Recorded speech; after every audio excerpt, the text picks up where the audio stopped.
십자가 없는 영광은 그는 거짓입니다. 그는 사입입니다. 주님을 위한 헌신을 하지 않고 복을 바라는 것은 그것은 기복주의 신앙이요 미신이요 기독교의 복이 아닙니다. 오늘날 기독교 세계에서 남미 또 미국 기독교도 그런 게 많은데요. 이른바 번영주의 신학이라고 그래요. 그래서 번영하게 하옵소서, 번창하게 하옵소서, 복을 받게 하옵소서, 잘되게 하옵소서, 형통할 줄 믿습니다. 이런 게 좋은 말이지만 그런데 그걸 강조하면서 헌신과 희생과 십자가의 고난과 또 오늘의 세계 가운데서 고통과 고난을 당하는 이런 데 대해서 관심이 없는, 말하자면 그런 번영의 신학, 이것이 기독교의 생명을 점점 약하게 하고 있다, 이런 우려가 많죠. 오늘은 한국교회가 광복 70주년 기념주일 예배로 모두 드립니다. 그러나 우리는 광복 70년 전에 일제강압 통치에서 해방, 광복을 주신 하나님께 참으로 감사합니다마는, 그러나 바로 광복이 되고 나서 남과 북이 갈렸습니다. 그래서 지나온 70년은 광복의 감사, 감격을 늘 기억하는 그런 시간이었지만 동시에 분단 70년의 무거운 짐을 등에 짊어지고 걸어온 그런 세월이기도 합니다. 그리고 분단 70년, 이것 때문에 생기는 여러 가지 고통 또 부조리와 문제점들은 우리가 현재적으로 안고 있는 무거운 짐이기도 합니다. 오늘날의 시대는 극심하게 변하고 있습니다. 전 세계적으로 그렇지요. 기술의 발전은 보통 사람으로서는 이제 도무지 생각도 할 수 없을 정도로, 그 깊은 것을 알지 못할 정도로 기술의 발전이 빠르게 변하고 있고요. 또 그와 더불어 사람이 먹고 사는 문제가 중요한데 시장, 경제 상황이 아주 급속도로 변하고 있습니다. 또 전 세계적으로 좀 길게 보면 지난 세기지요. 지난 세기 1945년에 2차 세계대전이 끝났어요. 2차 세계대전이 끝나고 커다랗게 두 덩어리의 시대가 지나갔습니다. 2차 세계대전이 끝나고 전 세계가 옛날에 소련과 그리고 미국 공산자유진영 양강을 중심으로 전 세계가 갈렸지만 그 나름대로 그 구조가 쭉 안정되게 이어져 왔지요. 그러다가 90년대, 80년대 말 또 90년대로 들어서면서 소련이 무너지고 동구 공산권이 무너지면서 미국이 전 세계 유일한 초강대국이 됐습니다. 그러면서 이런저런 게 좀 많이 변했어요. 그런데 그 나름으로 그렇게 정착된 구조를 가져오다가 이제는 그게 또 흔들리고 있는 거죠. 중국이 강력하게 부상하고 있고 또 전 세계에서 이슬람권이 이렇게 저렇게 중요한 변수로 등장하고 있고, 그래서 20세기에 2차 세계대전이 끝난 뒤에 어느 정도 그 나름으로 안정된 세계 구조라고 할 수 있는 두 덩어리가 지나가고 지금은 어떻게 예측할 수 없을 정도로 혼란스러운 그런 국제적인 상황 속에서 우리는 살고 있습니다. 이런 상황 속에서 그야말로 정신을 바로 차리지 않으면 어느 나라든 큰일이 날 수가 있습니다. 우리나라는 광복 70년, 분단 70년, 그거를 다시 한번 기억하면서 현재의 상황을 잘 헤쳐나갈 수 있는 그런 능력은 우리 민족이 갖고 있다고 우리는 분명히 확신합니다. 또 하나님께서 이 나라, 이 민족을 지금까지 이끌어 오신 주님의 은혜를 생각하면 우리는 하나님 앞에 간절히 기도하면서 이 어려움을 헤쳐나가야 할 것입니다. 우리나라가 장하고 또 대견스럽게 지금까지 역사 속을 걸어왔지만 오늘은 한번 우리나라가 처한 여러 가지 어려운 상황을 한번 대여섯 개 짚어보려고 그래요. 우선 국민들이 쉽게 언론 보도, 뉴스 보도를 통해서 가장 많이 들려오는 어려운 소식은 정치인들의 그런 모습들이지요. 누가 봐도 정치인들이 국가의 공적인 이익을 위해서가 아니고 사리사욕을 채우고 있고 대립과 정쟁 또 권력욕에 사로잡혀 있다, 이런 인상을 지울 수가 없습니다. 그 사람들이 자기들끼리만 싸우고 끝나면 좋은데, 그런데 그 사람들이 법을 만드는 사람들이고 법을 집행하는 사람들이고 거기에서 어떤 결정을 하나 내리면 그게 가장 평범한 서민들의 삶에까지 직격탄으로 영향을 미치기 때문에 그 사람들의 싸움이 문제가 되는 거죠. 경제적인 상황도 상당히 어렵습니다. 서민들이 피부에 와닿는 것은 아주 심각한 정도입니다. 우리나라 경제가 그동안도 계속 발전됐지만, 그런데 대기업들의 수익이 국민들에게 돌아오고 있지 않습니다. 이거는 첨단 산업의 특징 때문에 그러기도 합니다. 그래서 수익금은 늘어나고 그리고 대기업들은 잘 되는데, 그런데 고용은 늘지 않고 일자리는 늘지 않죠. 그리고 대기업이 잘 되면 결국엔 돈이 밑으로 이렇게 흐른다. 옛날엔 그랬는데 요즘은 그렇지 않습니다. 이건 아까 말씀드린 대로 첨단 산업의 특징, 그런데도 원인이 있지만, 그런데 더 근본적인 것은 기업가들이나 우리나라 국가 정체가 가지는 어떤 공동체적인 의식, 여기에 문제가 있는 것으로 보입니다. 우리가 뉴스 보도에서 많이 보는 대로 큰 기업들의 사내 유보금, 편하게 기업들이 그저 가지고 있는 돈, 이거는 우리나라 경제 발전 역사상으로 가장 최대라고 하죠. 그런데 그거를 풀지 않습니다. 그러니까 근본적으로 보면 오늘날의 세계 시장 경제 구조, 첨단 산업의 특성, 이런 것도 있지만 근본적으로는 기업하는 사람들 또는 우리 국민 전체의 어떤 가치관, 태도 또는 삶의 철학의 문제가 건강하지 못하다, 이렇게 보이는 거죠. 누구나 잘 아는 대로 우리나라 이른바 보수 진보의 대립이 아주 심합니다. 그래서 사회적으로 어떤 사건이라도 정치하는 사람들이 보수 진보 요 틀에다가만 집어넣으면 얼마든지 물타기를 할 수 있고 그렇습니다. 특별히 벌써 1년이 훌쩍 지난 세월호 참사는 말이죠. 그거는 정치적인 문제도 아니고 그거는 그야말로 인륜의 문제인데, 그거를 보수 진보의 틀에 집어넣어가지고 해결도 미적미적되고, 이게 이제 우리나라의 현실이죠. 세대 간 갈등이 심합니다. 또 경제적인 소득을 중심으로 한 계층 간 갈등이 심하고요. 이른바 경상도, 전라도 이 대립을 중심으로 한 지역 간의 갈등도 여전히 우리나라의 심각한 문제 중에 하나입니다. 오늘날 특별히 사회적으로 가장 어려운 것은 우리 청년층의 절망이라고 얘기할 수가 있습니다.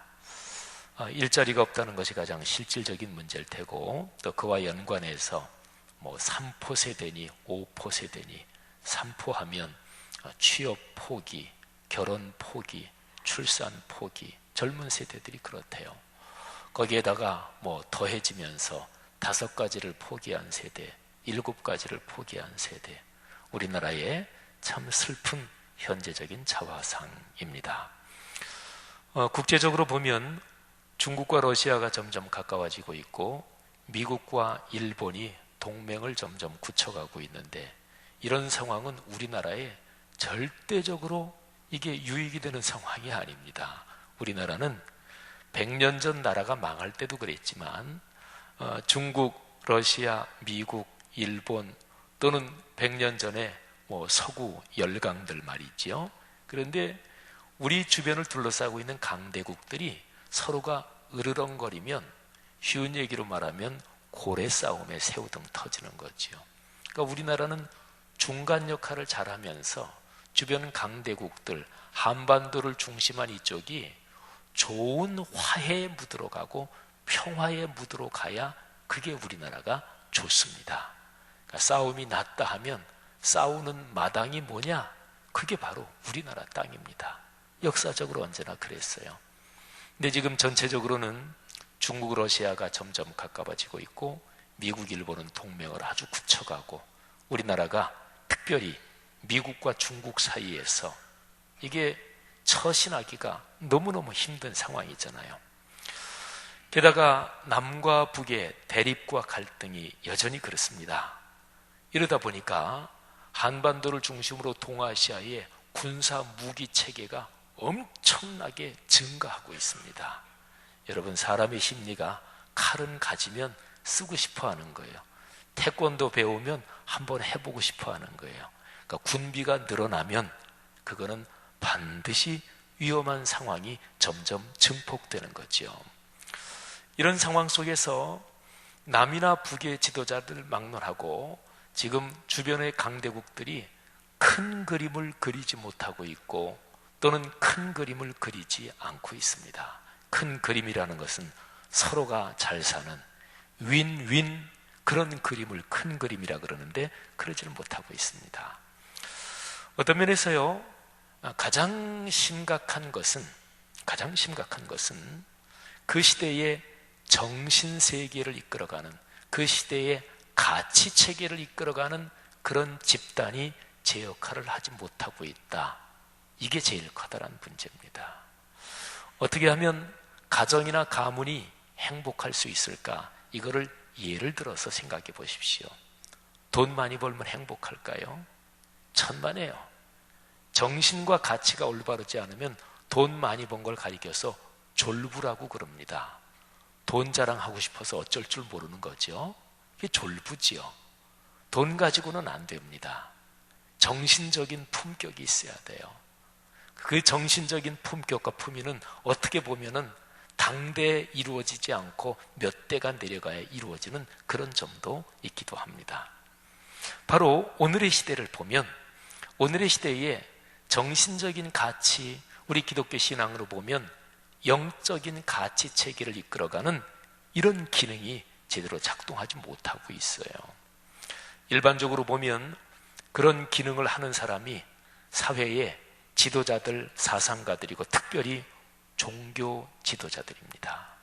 우리 사회를 보면 우리 기독교를 비롯해서 천주교든 또는 불교든 이 사회의 주요 종교 지도자들이 존경을 받지 못하고 있고 또 그런 역할을 제대로 감당하지 못하고 있습니다. 특별히 진리의 말씀을 가지고 있고 영생의 그 귀한 축복을 받은 우리 기독교 지도자들까지도 그런 상황 속에 있다고 보입니다. 사랑하신 여러분, 우리가 지금 오늘날 우리 한국 사회 이민족이 처한 쉽지 않은 상황을 지금 쭉 봤는데요. 이거는 우리가 사는 땅이잖아요. 그리고 내 아들, 딸이 살아갈 나라잖아요. 그러면 우리나라가 어떻게 하면 이 상황을 제대로 대처하며 또 이 어려움을 넘어서 새로운 시대를 열어갈 수 있을까요?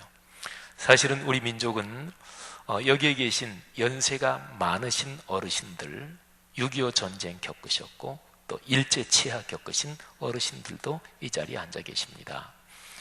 그 어르신들이 생각하면 그 어르신들이 살아온 인생 여정 거기에만 봐도 참 어렵고 절망적인 상황인데 그를 이겨낸 경험이 우리 민족에겐 있었지요.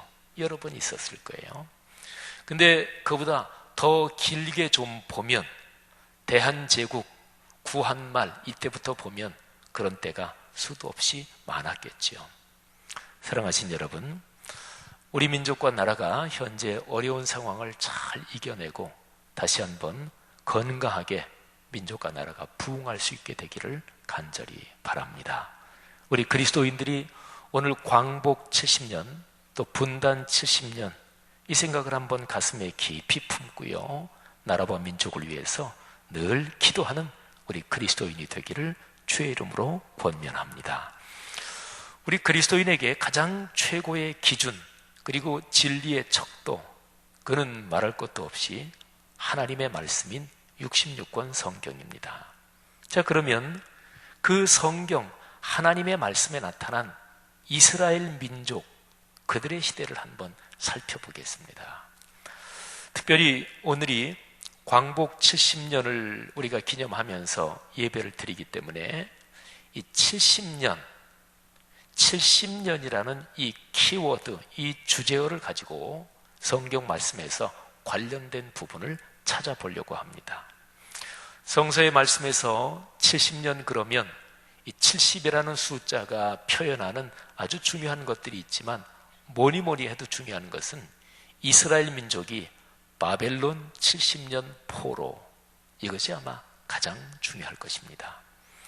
우리 민족이 일제의 강점기 하에서 고통을 당했고, 근데 거기에서 하나님의 은혜로 잘 견뎠고, 어쨌든 완전 절망하지는 않고 견디어냈고 서바이벌 했고, 그리고 주님의 은혜로 광복을 맞이하게 됐고, 그러고서 70년을 걸어왔단 말이에요.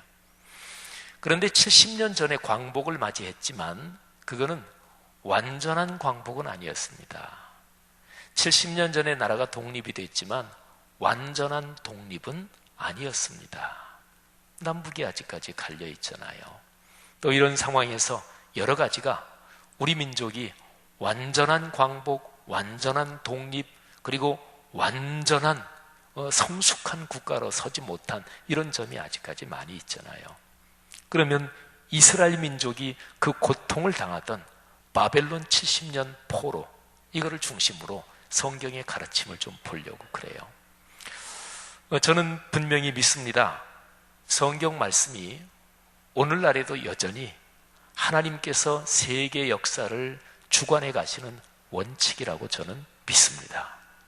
당연히 모든 그리스도인이 그렇게 믿고 있을 겁니다.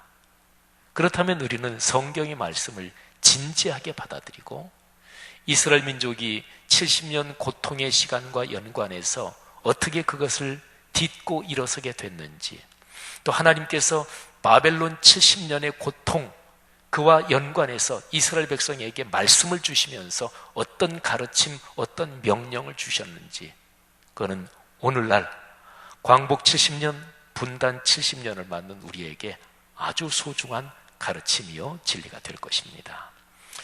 자, 먼저 그거를 살펴보기 전에 제가 연도를 서너 가지만 말씀을 드리려고 합니다. 주전 605년이라는 연도를 한번 머릿속에 이렇게 써보십시오. 605년.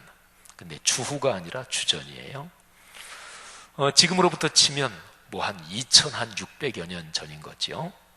근데 주전 605년, 그 당시에 고대 근동 지방에는 국제적인 큰 전쟁이 있었습니다.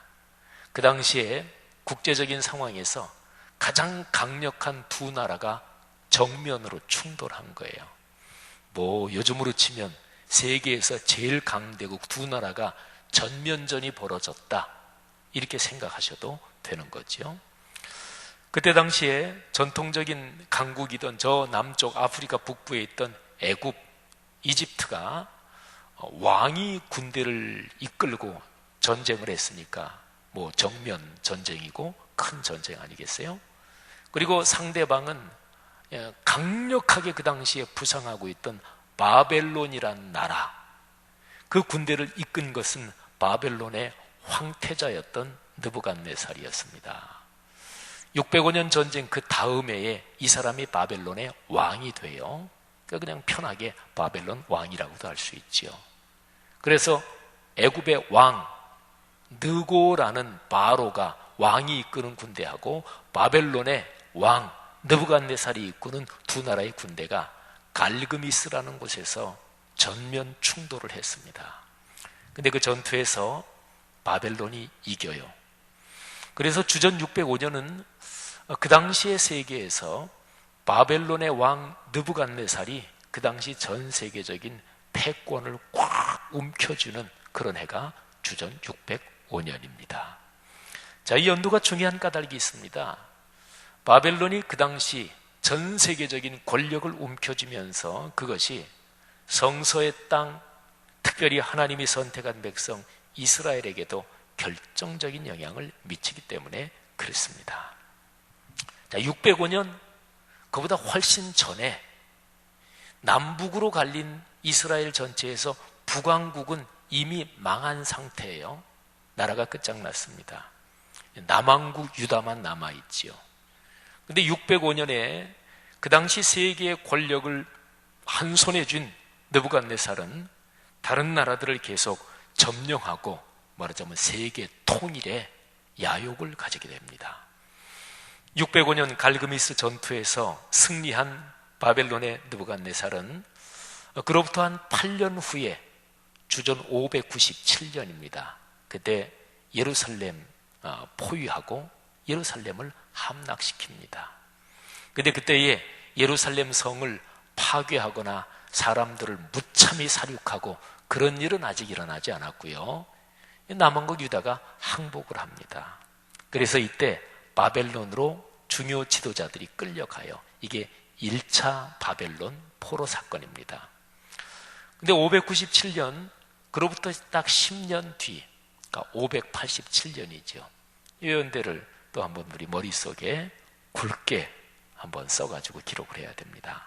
587년에 다시 한번 바벨론 왕이 군대를 이끌고 와서 예루살렘을 포위하고 이때는 완전히 초토화시킵니다. 완전히 성을 쓸어버리고 폐허를 만들고요. 그리고 그 나라 사람들, 이스라엘 민족 거의 대부분을 바벨론으로 싹 끌고 갑니다. 이게 이제 말하는 2차 바벨론 포로인데 보통 바벨론 포로 하면은 이거를 말하지요. 그러니까 나라가 완전히 끝장이 난 거지요. 587년. 저 유명한 바벨론 포로 생활이 시작되는 거죠. 보통 바벨론 포로 70년 그러면 587년 이때부터를 말하는 걸로 보는 게 가장 맞습니다.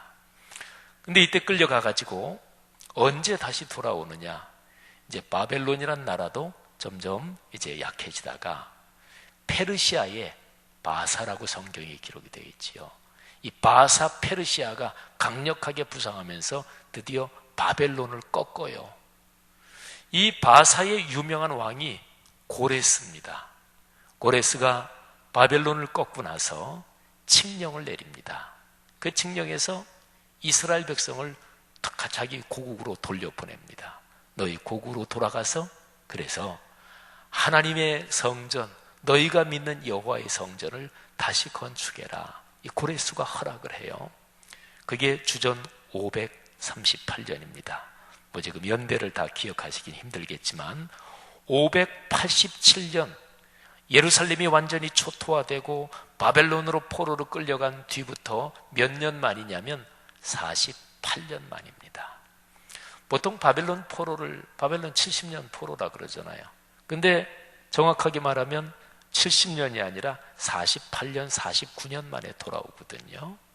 그러면 70년은 뭐냐? 조금 더 내려가 보면 주전 515년 4월 초하루 이때에 성전이 드디어 다시 완공이 됩니다. 재건되는 거죠. 538년 이때 예루살렘으로 돌아온 이 귀한 자들이 성전 건축을 바로 시작했습니다만 이런저런 어려움 때문에 중단됩니다. 그래서 거의 20년 가까이 성전 건축이 중단된 채로 있다가 학계 선지자, 스가랴 선지자 이런 선지자들이 활동하면서 성전 지어야 된다. 그래서 다시 힘을 내서 성전을 지어요. 그래서 이제 결국에는 515년 4월 초하룻날 재건한 성전을 하나님 앞에 봉헌합니다. 근데 요 연도가 이스라엘 예루살렘 성전이 초토화된 538년부터 시작하면 515년 이때가 72년입니다. 계산을 단순하게 하면 그렇게 돼요. 이게 이제 거의 70년이지요. 그래서 바벨론 포로 70년이라고 할 때는 바로 성전이 재건된 그때까지를 말한다. 이렇게 이제 성경을 해석하는 게 맞습니다. 여러분, 여기에 담긴 의미는 무엇일까요? 고국 땅으로 들어왔다고만 해서 그게 포로 생활이 끝난 것일까요? 아니, 고국 땅으로 돌아왔는데 정신은 아직 노예 상태고 또 하나님 앞에 예배드리는 신앙이 회복되지 않았는데 그게 무슨 포로 생활이 끝난 거예요. 돌아오기만, 위치만 바벨론에서 예루살렘으로 옮겼지 정신은 아직 포로 상태, 노예 상태요. 하나님께 대한 신앙을 회복하지 못했단 말이죠. 하나님께 대한 신앙은 일반적으로 얘기하면 그 민족 공동체의 정체성이라고 얘기하면 됩니다. 정신이 노예 상태인데 그게 무슨 해방이에요. 정신 가치 체계가 제대로 서지 않았는데 그게 무슨 온전한 나라예요. 말하자면 이런 개념으로 봐야 된다는 거죠.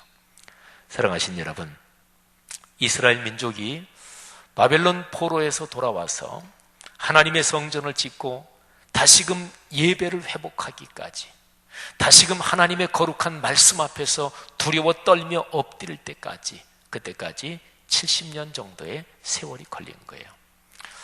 우리 민족이 현재의 어려움을 극복할 수 있는 방향은 무엇일까요? 우리 민족 현재 이 사회에 나라와 민족 또는 남북관계, 동아시아의 관계를 보는 여러 가지 시각이 있을 거예요. 근데 우리는 그리스도인입니다. 우리가 그리스도인인데 이 66권 성경 말씀, 거룩한 진리의 말씀 여기에 보면 여기에 경제, 정치 등등 모든 게 다 담겨 있어요.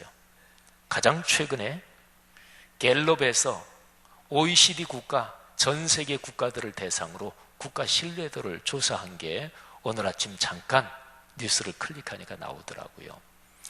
우리나라는 OECD 국가들 중에서 평균 신뢰도보다 더 아래예요. 그러니까 국민들이 중앙정부 신뢰하느냐? 근데 우리나라는 10명 중에 7명이 국가를, 정부를 신뢰하지 않는다. 이렇게 나와요. OECD 평균이 41%가 그런데 우리는 그 밑입니다. 더 심각한 거는 사법체계입니다. 그 설문에서 우리 국민들이, 우리 대한민국 국민들이 우리 국가의 사법체계, 재판체계 이거를 신뢰하느냐? 27%밖에 안 돼요.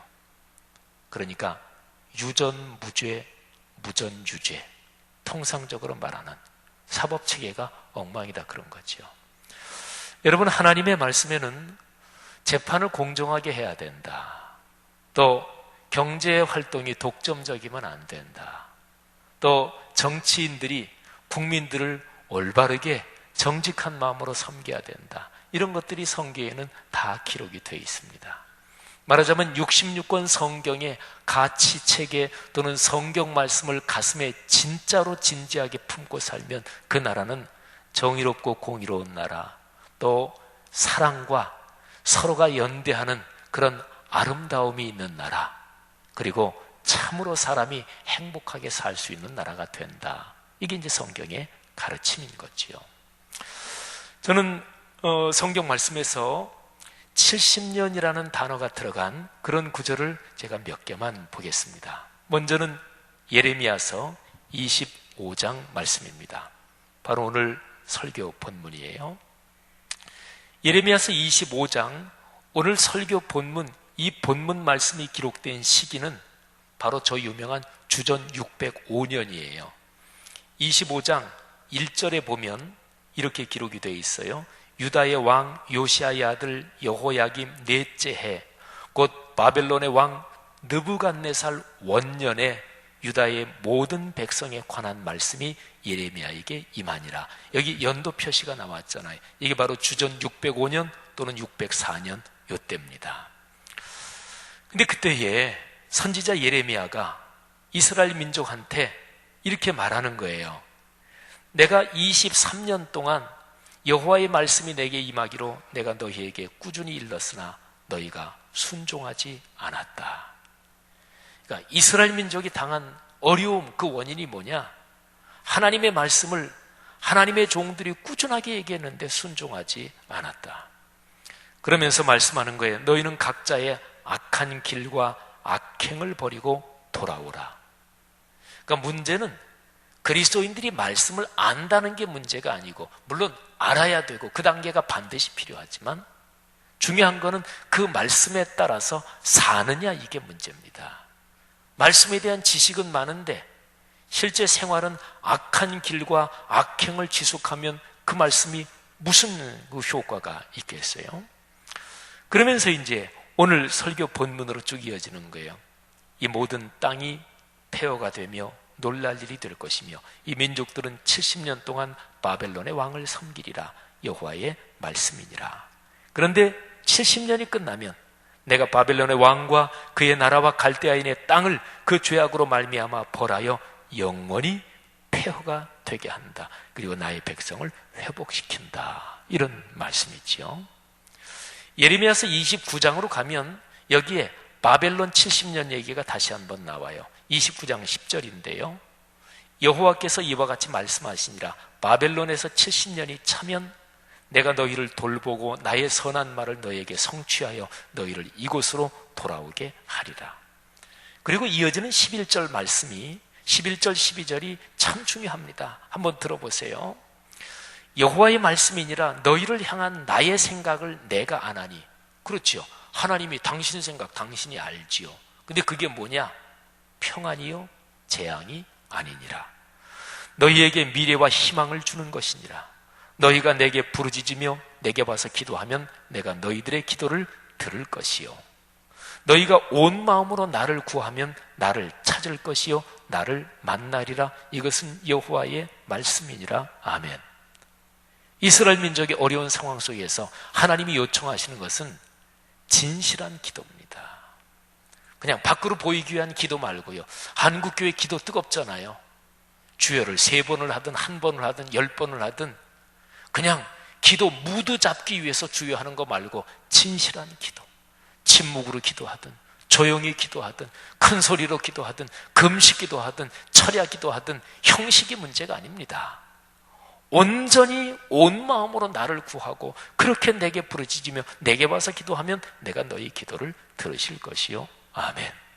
사랑하신 여러분, 이스라엘 민족처럼 오늘 우리 한국 교회 그리스도인들을 중심으로 이 나라에 필요한 것은 하나님의 말씀을 귀 기울여 듣고 그 말씀대로 사는 것이며 그리고 진실한 마음으로 소박하게 하나님께 기도하는 것인 줄 믿습니다. 다니엘서 9장입니다. 이때는 연도가 주전 521년이에요. 그러니까 아까 제가 조금 전에 말씀드린 예레미야서 25장이 주전 605년이라 그랬지요. 그러니까 80년 정도 뒤에요. 다니엘서 9장 1절에 보면 여기에도 역시 연도 표시가 나와요. 메대 족속 아하수에로의 아들 다리오가 갈대아 나라 왕으로 세움을 받던 첫 해 곧 그 통치 원년에 나 다니엘이 책을 통해 여호와의 말씀으로 선지자 예레미야에게 알려주신 그 연수를 깨달았나니. 그러니까 예레미야가 80년 전에 기록해 놓은 게 있잖아요. 근데 다니엘이 포로지에서 그 책을 보다가 기록된 말씀을 보다가 하나님의 은혜로 깨달음을 얻었다. 그런 얘기예요. 이게 주전 521년입니다. 근데 여기서 다니엘이 금식하면서 베옷을 입고 재를 덮어쓰고 하나님께 기도합니다. 그러면서 예레미야가 말씀한 70년 만에 예루살렘의 황폐함이 그칠 것이다. 이 말씀을 붙잡고 간절히 기도합니다. 근데 주전 521년이니까요. 바벨론에서 1차 포로가 이미 예루살렘으로 돌아간 뒤에요. 근데 성전을 짓다가 성전 짓는 게 여러 가지 난관에 부딪혀서 성전 짓는 게 계속 중단됐을 때예요. 성전 짓는 게 중단되면서 선지자들이 성전 지어야 나라가 진정으로 부흥한다. 성전 지어야 진정으로 회복된다. 이런 얘기를 학계 스가랴 선지자가 한참 할 때예요. 근데 그때에 바로 다니엘은 포로지에서 고위 관직에 있으면서 포로지에서 비슷한 시기에 70년의 의미를 깨달은 거예요. 근데 깨닫고 나서 다니엘이 뭐 하나요? 3절에 보면 금식하며 베옷을 입고 재를 덮어쓰고 주 하나님께 기도합니다. 다니엘이 간절히 기도하는데 간절히 기도하는 내용이 아주 명백합니다. 하나님을 어떻게 부르면서 기도하냐면 크시고 두려워할 주 하나님, 주를 사랑하고 주의 계명을 지키는 자를 위하여 언약을 지키시고 그에게 인자를 베푸시는 이시여, 하나님이 어떤 분이냐? 하나님은 언약의 하나님, 말씀의 하나님이에요. 말씀을 지키는 자에게, 언약을 지키는 자에게 복을 베푸시고 인자를 베푸시는 주님입니다. 그런데 말씀을 떠나는 자에게는 말씀대로 벌을 내리시는 주님이에요. 그래서 5절에 보면 조상들의 왜 죄악을 저질렀는가? 그 하나님이 내리신 형벌의 원인이 무엇인가? 우리가 행악하며 반역하여 주의 법도와 규례를 떠나싸우며, 우리가 또 주의 종 선지자들이 주의 이름으로 우리 왕들과 우리 고관과 조상들과 온 국민에게 말씀하신 것을 듣지 아니하였나이다. 계속 기도에 이게 반복돼요. 9절 10절에 보면 우리 하나님이 여호와의 목소리를 듣지 않았습니다. 우리 종 선지자들에게 부탁하여 우리 앞에 세우신 율법을 행하지 않았습니다. 11절에 보면 모세의 율법에 기록된 맹세대로 우리에게 재앙이 임했습니다. 12절에 보면 우리와 및 우리를 재판하던 재판관을 쳐서 하신 말씀대로 이루어져서 우리에게 재앙이 당했습니다. 13절에 보면 모세 율법, 또 계속해서 내려가 보면 하나님의 목소리를 듣지 않았습니다. 그래서 다니엘이 하나님 앞에 간절히 기도합니다. 다니엘서 9장 16절에 보면 주여 구하옵나니 주의 황폐한 성소에 빛을 비춰 주옵소서. 여러분, 이게 중요합니다. 다니엘이 하나님께 기도하는데 우리 민족 경제 발전 또는 국력이 강하게 하시고, 우리 보통 그렇게 기도하잖아요. 마땅히 그렇게 기도해야지요. 그런데 적어도 그리스도인이라면 제일 중심으로 기도해야 될 게 주여 교회를 교회되게 하옵소서. 그리스도인이 그리스도인답게 하옵소서. 예배가 예배답게 하옵소서. 이게 중심이란 말이에요. 다니엘이 포로지에서 고위 관직에 있으면서 하나님의 은혜로 황폐한 70년이 끝난다, 이거를 계시로 깨달은 다음에 다니엘이 간절히 기도하면서 그의 기도의 중심은 그거에 주여 성소를 회복시켜 주옵소서. 오늘날 우리 한국 이 사회도 마찬가지입니다. 그리스도인이 교회가 교회답고 목회자가 목회자답고 성도들이 성도다울 때 하나님이 대한민국의 경제, 정치, 국제적인 정세를 회복시켜 주실 줄 믿습니다. 만일에 성도들 중에 그렇죠, 교회 설교니까 그렇게 설교하시는 거고 또 그 말씀 제가 안 믿는 건 아닙니다, 그러면서 그래도 현실적으로 뭐 미국이니 중국이니 또 뭐 연이 야니 이런 얘기하면, 그러면 말씀은 왜 있는 거예요? 하나님의 거룩한 말씀대로 그 말씀을 붙잡고 기도할 때 모든 일이 이루어진다는 것을 믿는 게 성경적인 신앙이에요. 그리고 아주 중요한 말씀이 있습니다. 다니엘이 성소를 회복시켜 주십시오 이렇게 기도하면서 다니엘이 이런 표현을 여러 번 해요. 성소를 회복시켜 주시고 예루살렘 성을 회복시켜 주시고 이스라엘 백성을 다시 한번 회복시켜 주옵소서. 근데 이유가 뭐냐? 예루살렘은 주의 이름으로 일컫는 성이기 때문에 그렇습니다. 이스라엘 민족은 여호와 하나님의 이름으로 일컬음을 받는 백성이기 때문에 그렇습니다. 쉬운 얘기로 하나님의 이름의 영광을 위해서 그리해 주십시오, 이것입니다. 사랑하신 여러분, 우리나라가 왜 강해져야 돼요? 왜 경제가 회복돼야 돼요? IMF 경제 위기 당했을 때 저는 지금도 기억합니다. 그때는 제가 신문사 데스크 논설위원으로 있을 때인데 한국교회 목회자들이 설교문이 신문에 오는 것마다 전부 다 하나님께서 우리 민족을 치시고 우리에게 교훈을 주시려고 한다, 물질 만능주의에 사로잡힌 우리의 죄를 회개해야 된다, 그런 기도, 그런 설교를 교회마다 다 했어요. 그럼 IMF 경제위기 끝나고 한국교회가 물질 숭배의 우상에서 벗어났어요? 사랑하신 여러분, 왜 경제가 발전돼야 돼요? 적어도 우리 신앙인들은 오 주여 하나님의 거룩한 이름을 위해서 그리하옵소서. 그러니까 한국교회가 우리 한국교회에 맡겨진 책임에서 해외 선교를 하지 않으면, 저는 그렇게 믿습니다. 성경에 따라서 그렇게 믿습니다. 경제 회복되지 않습니다. 경제가 회복되더라도 그게 복이 되지 않습니다. 성도 여러분들이요, 여러분의 가정 경제가 적어도 하나님이 주시는 물질의 축복, 그리고 대를 이어가는 하나님의 물질의 축복이 되기를 원하십니까? 제가 성도들의 가정 가문을 위해서 기도할 때마다 많이 기도해 드리는 거예요. 그렇게 되려면 선교에 여러분의 물질을 드리시기를 권면합니다. 생각해 보세요.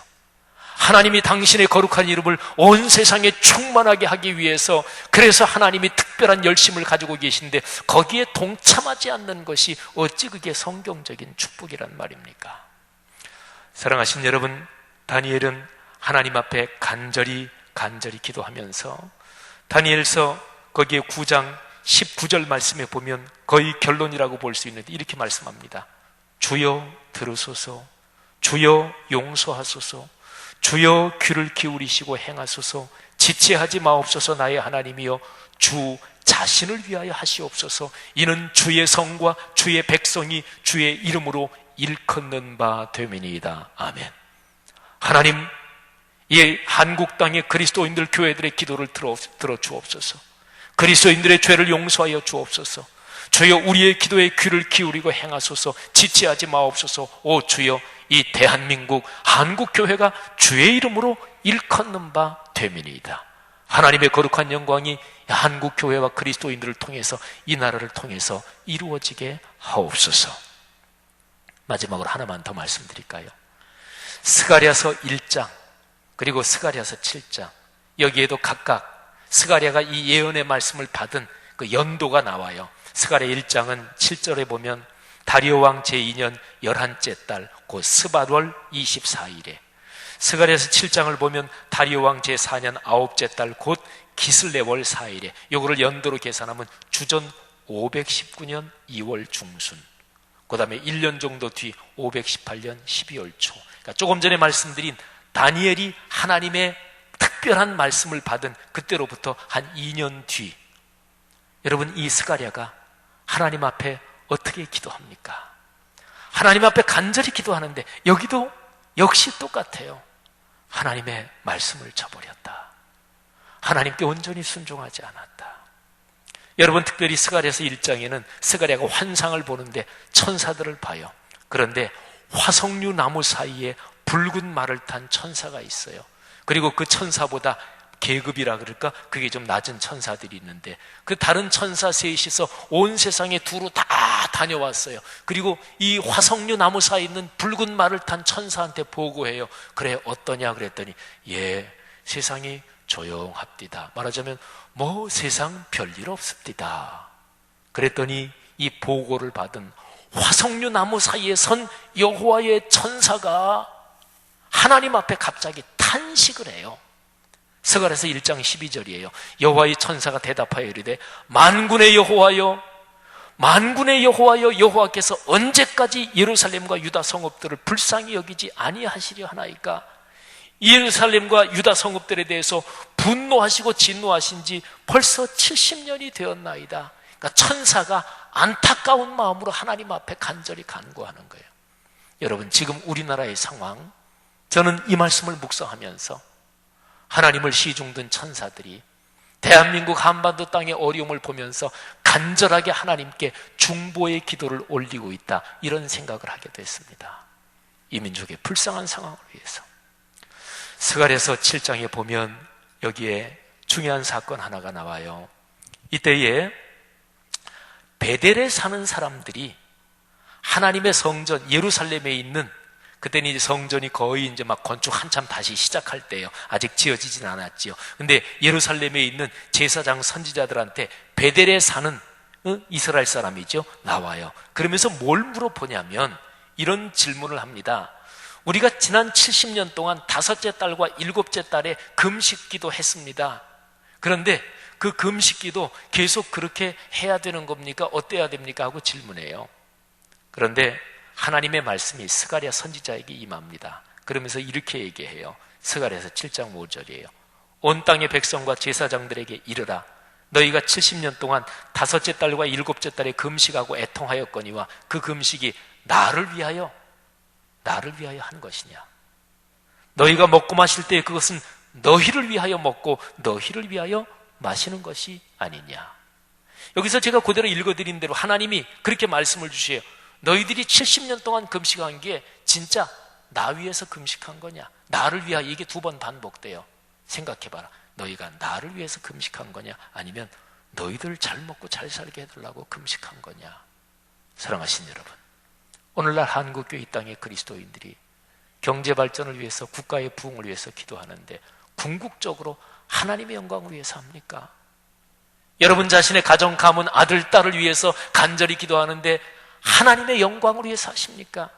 사실은 나를 통해서 너희 잘 살자고 하는 거 아니냐? 하나님께서 그렇게 책망하시지 않겠어요? 사랑하신 여러분, 그러면서 8절에 보니까 하나님께서 스가랴에게 이렇게 말씀하세요. 8절 이하 이어지는 내용입니다. 너희는 진실한 재판을 행하며 서로 인애와 긍휼을 베풀며 재판 진실하게 해야 된다. 오늘 아침에 잠깐 뉴스 클릭하면서 든 그게 이 준비한 말씀과 생각이 났어요. 이 나라 재판, 국민들이 7사람 중에 10사람 중에서 7사람 넘게 신뢰하지 않아요. 재판 진실하게 행해야 된다. 사법체계라도 정치인들이 제 아무리 그래도 일단 재판에 가면 거기에서는 시비가 가려지고 역시 사법체계는 그래도 살아있다, 이래야 될 거 아니겠어요? 그런데 그러지 않는 이 나라의 현실, 사법체계 안에도 거기에 그리스도인들이 있을 거 아니겠어요? 판사, 검사, 변호사 중에서 예수 믿는 사람이 있을 거 아니겠어요? 그 사람들이 하나님 앞에서 두려워 떨면서 사안에 따라서 객관적으로 누구한테 뇌물 받거나 또는 누구 친하다고 해서 봐주지 않고 그렇게 해야 이 나라가 살 거 아니겠어요? 서로 인애와 긍휼을 베풀며, 그야말로 대기업가 중에서 또는 꽤 큰 재력을 가진 사람들 중에서 예수 믿는 사람들이 있을 텐데 산에 유복음 쏴두고 놔두지 말고 청년들을 위해서 일자리를 창출하기 위해서 그 돈을 풀어야 될 거 아니겠어요? 인애와 긍휼을 베풀며 과부와 고아와 나그네와 궁핍한 자를 압제하지 말며 서로 해하려고 마음에 도모하지 말라. 그야말로 여야가 서로 정치적인 경쟁하는 거야 당연한 거지만 서로 해하려고 공작을 하고 그렇게 하지 말라. 그러나 그들이 듣기를 싫어했다. 귀를 막았다. 그 마음을 금강석같이, 이게 다이아몬드잖아요. 그런데 다이아몬드가 기본적으로 좋은 거지만 다이아몬드처럼 그렇게 강하게 마음을 딱딱하게 만들었다. 율법과 만군의 여호와가 그의 영으로 옛 선지자들을 통하여 전한 말을 듣지 않았다. 그래서 13절에 보니까 내가 불러도 그들이 듣지 않은 것처럼 그들이 불러도 내가 듣지 않을 것이다. 사랑하신 여러분, 결론은 분명해요. 하나님 앞에 엎드려야 이 나라가 부흥됩니다. 그래야 잘 삽니다. 이게 그리스도인들이 가져야 될 신앙적 자존심입니다. 성도 여러분, 광복 70년, 분단 70년을 맞이해서 우리나라 이 민족이 그렇게 부흥될 수 있기를 간절한 마음으로, 진실한 마음으로 주 앞에 기도할 수 있기를 간절히 축원합니다. 우리 오늘 예배를 마치고 설교를 마치면서 같이 공동 기도를 한번 드리려고 합니다. 화면에 기도문을 한번 띄워주십시오. 공동 기도문 드리고 나서 바로 예배를 마치겠는데, 우리 기도문을 진실한 마음으로 우리 읽으면서 기도하는데, 제가 이제 기도문을 읽고요, 여러분이 그 밑에 모인 사람들이 함께 해서 우리의 찬양과 감사를 받아 주옵소서. 그 밑에 줄은 여러분이 다 같이 하는 것입니다. 다 해서 7덩어리 기도문입니다. 우리를 구원하신 사랑과 공의의 하나님 아버지께 찬양을 올립니다. 광복 70주년을 기념하여 우리를 여기에 모이게 하신 은혜를 찬양합니다. 구한말 우리 민족에게 복음을 주시고 교회를 번성하게 하심을 감사드립니다. 일제강점기를 믿음으로 견디게 하시고 광복을 주셨으니 감사합니다. 예수 그리스도만이 민족과 세계의 희망임을 믿습니다. 다 같이 우리의 찬양과 감사를 받아 주옵소서. 물신 숭배와 물량주의에 빠져 생명을 경시한 우리 죄악을 회개합니다. 분열과 증오, 고집과 편견, 이기주의와 번영신화에 매인 우리 심령을 고쳐 주옵소서. 사랑의 수고에 인색하고 공의의 선포를 회피한 우리를 치유하여 주옵소서. 이제 오늘 여기에서 이 땅의 그리스도인과 교회가 통회하며 결단하오니 마음을 받아 주옵소서. 다 같이 우리를 고치시고 새롭게 하옵소서. 사랑의 주님, 십자가에서 보여주신 그 사랑을 저희 마음과 영혼에 부어 주옵소서. 정치를 비롯하여 사회 전반에서 발생하는 보수와 진보의 갈등, 지역과 세대와 계층 간의 괴리를 넘어서게 하옵소서. 하늘아버지의 마음으로 서로를 용서하며 하나님의 형상을 따라 창조된 사람을 깊이 사랑하게 하옵소서. 우리가 서로를 용서하며 사랑하겠습니다. 생명의 주님 삼위일체 하나님께서 창조하신 생명을 누리니 감사합니다. 몸을 포함한 전인적 생명을 소중히 여기며 살게 하시고 창조 세계의 다양한 생명을 세심하게 돌보라 말씀하신 주님의 명령을 정성으로 감당하게 하옵소서. 영적 육적 생명이 탄생하고 자라며 아름다워지는 기쁨을 모두가 더불어 누리게 하옵소서. 우리가 생명의 가치를 중심에 품고 살겠습니다. 평화의 주님, 우리가 하늘아버지께서 말씀하시는 그 평화를 확신하고 바라게 하옵소서. 전쟁이 없는 정도가 아니라 모두의 마음에 주님의 영이 충만한 예언자리 내다본 그 평화를 간구하며 기도하게 하옵소서. 화해와 평화의 마당을 만드는 일에 헌신한 일이 많아지게 하시며 거기에서 이루어지는 희년의 큰 감격으로 우리를 채우소서. 우리가 평화를 짓는 사람이 되게 하옵소서. 하나 되게 하시는 주님, 남과 북 사이의 미움과 분단을 부추겨온 거짓 이데올로기의 우상을 분별하는 지혜와 그것을 깨뜨리는 용기를 주옵소서. 남과 북이 연대하여 상생함으로써 평화 통일의 새날을 열어가는 창의적 발상을 주옵소서. 한반도와 동아시아의 군비 증강을 막아주시며 기술이 생명을 일구는 데 쓰이게 하옵소서. 우리가 상생의 연대와 통일의 길이 되겠습니다. 아멘. 우리 다 같이 우리 하나님 앞에 기도합니다. 하나님 아버지, 광복 70주년 기념 주일이지만 또 8.15 광복절 이번 주간에 있는데 우리 민족 여러 가지 상황이 너무 어렵고 마음이 어렵습니다. 우리의 기도를 받아 주옵소서. 우리 들은 말씀 기억하면서 하나님께 한번 1, 2분 정도 간절한 마음으로 통성으로 다 같이 기도하겠습니다. 하나님 아버지, 은혜를 진심으로 감사합니다. 우리의 마음들을 받아주시며 우리의 마음에 주님 앞에 간절히 구하는 이 기도 제목 주께서 응답해 주시기를 간절히 원합니다. 아버지 하나님, 이 나라의 민족 불쌍히 여기시고 이 나라의 민족 전체를 축복하시되 특별히 하나님의 거룩한 말씀의 능력으로 축복해 주시기를 원합니다. 성경적 신앙으로 다시 한번 되돌아가 말씀을 가슴에 품고 그리스도인과 교회가 먼저 회복의 중심에 설 수 있도록 도와주시고 하나님의 성령으로 말씀이 살아 움직이게 하시며 우리 사회 전체에 그리스도인다운 삶의 모습이 번져가도록 인도하시기를 간절히 원합니다. 할렐루야, 감사합니다. 축복하옵소서. 하나님 아버지, 이 시간에 우리 공동체가 하나님 앞에 올린 기도 주께서 받아 주옵소서. 예수님 이름으로 기도 올립니다. 아멘. 다 같이 일어나서 582장 1절과 3절 부르고 예배를 마칩니다. 이 찬송은 구체적으로 우리나라 생각하면서 만들어진 찬송입니다. 은혜가 되기를 바랍니다. 어둠과 마음에 잠겨 역사의 어둠 짙었을 때에 계명성 동쪽에 밝아 이 나라 여명이 왔다. 고요한 아침에 나라 이 속에 새롭다. 이 길의 삶 속에 얽혀 이 땅에 생명감 너란다. 맑은 샘 주님 솟아 거칠은 땅에 흘러 적실 때 기름진 푸른 벌만이 눈앞에 활짝 핀다.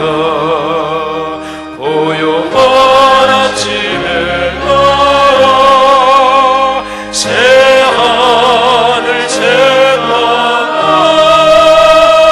길이 꺼지지 않는 인류의 횃불 되어 가더라.